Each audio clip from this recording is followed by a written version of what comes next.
daily life was normal in a way, but yet it was all happening amongst the dead. And that's why we called it the living city of the dead.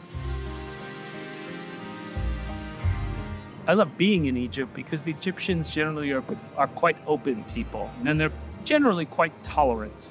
So I originally came to Cairo in 1992, working on a project for National Geographic magazine, and that's when I discovered the City of the Dead. And then I came back the next year with my then girlfriend, who is now my wife of 29 years. And she was just getting started as a writer. It was the first project we ever worked on actually together. And we came for 3 weeks to work in the City of the Dead.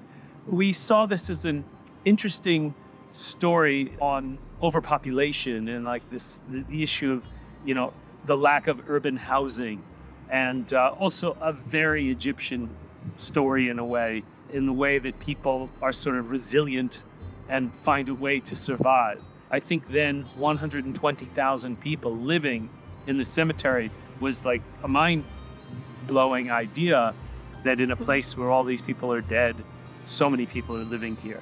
So once we started to do our work and learn more about the community, spend days and days there, it was incredible to see sort of the full spectrum of life, where you have not only burials, but you have weddings, and we have schools, and you have factories. Like so many of these images, people opened up their homes and their lives to us.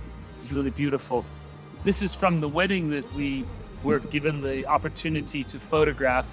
And I love that, because they're devout Muslims, they wouldn't drink alcohol like in the West to celebrate their wedding. They were drinking sport cola. So that was really cool. This is the second time in 5 months, I think, that this work has been shown in Cairo. The first time was at Photopia in Heliopolis. It was a very beautifully done exhibit in a gallery setting. But this, my God, this is magic. We're standing in a place that is not only ancient, but carries so much of the immense history of Egypt and of Cairo.